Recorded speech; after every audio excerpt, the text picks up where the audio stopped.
Hello everyone and welcome back to another video. Today we are looking at the rules of ice hockey explained. That is going to be something I actually don't really know, and I've reacted to some previous ice hockey videos and I had no idea of the rules, so this might actually help. So if you don't know the rules or if you want to learn something extra, stay tuned. Let's watch this together. Don't forget, like this video, subscribe to the channel.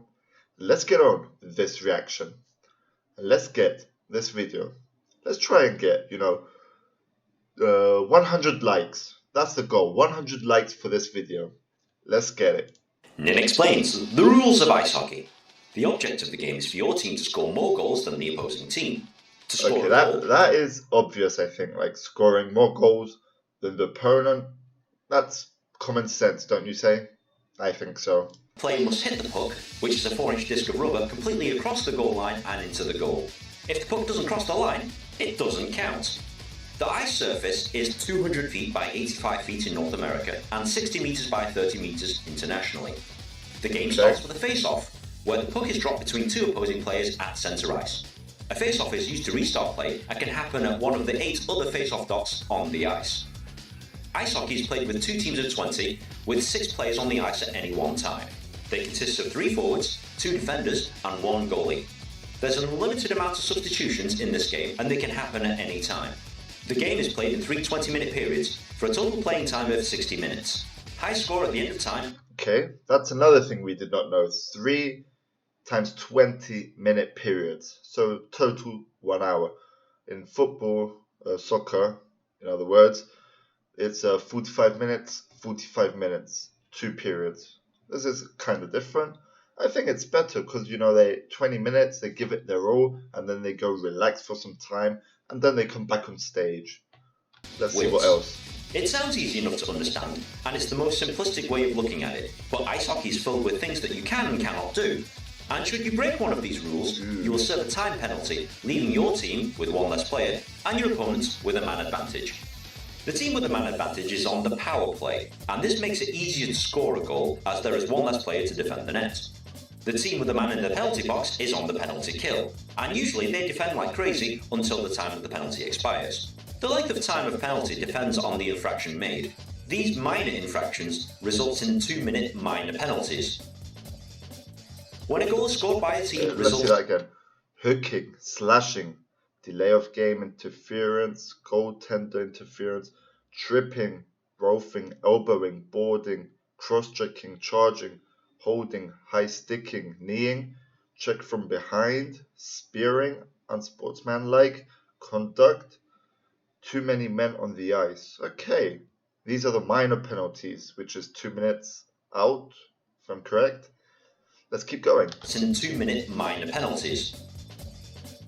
When a goal is scored by a team on the power play, the penalty time is cut short, and the player is let out of the penalty box.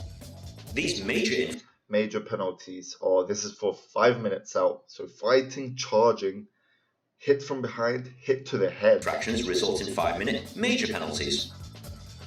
Unlike minor penalties, a major penalty has to be served in full, even if the other team scores. And these misconduct infractions result in 10-minute penalty. Whoa, that's like half a game, man. Any minor penalty with intent to injure, any unsportsmanlike conduct towards referee or linesman. Conduct penalties. As with a major penalty, the player has to serve the full 10 minutes in full, even if the other team scores. There is one other infraction, the game misconduct, which results in a player being ejected from the entire game. There's a few other rules you'll need to understand before going to a game. For example, penalty shots. A penalty shot is awarded to a player if they've been obstructed before they can shoot. The shooter will start from centre ice and try and score against the defending goalie. Only 1 shot is allowed, so the shooter must make it count. Okay. Offside.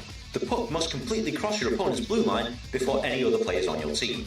If a player crosses the blue line before the puck, it's offside and results in a face-off in your end of the ice. This is to prevent you keeping players in front of the opposing goalie for the entire game. Icing. Icing is where you shoot the puck across 2 red lines, the red centre line and your opponent's goal line. If you are caught icing, this will result in a face-off being taken at your end of the ice. This rule is to prevent teams from just dumping the puck and making it a boring game. Draw or tie. In international rules, if both teams at the end of 3 periods have the same amount of goals, the game is ended and it's awarded as a draw or a tie. Overtime. In North American rules, if the game is tied after 3 periods, there is sudden death overtime period, meaning that if a goal is scored during this period, the game is over. Shootout. If this game is still tied after the overtime period, a shootout commences. Each team will have 3 shooters. The team with the best out of 3 shots will win the game. If after 3 shooters the game is still tied, it moves to a sudden death shootout, meaning that the next goal, without reply, wins. I hope you all got this with me, yeah? All this, what's going on here? Because I'm good so far, I'm good. That's a lot to take in, but as you watch or play ice hockey, the rules will become second nature. Enjoy ice hockey. Yeah, true. Well, those are some interesting rules, won't you say? There's some things in there I did not know about, so that really helped out. Let me know your thoughts on this video. Let me know if something was missed out or anything. And that was it for today's video. I hope you all enjoyed, and we'll be seeing you on the next video. Peace out.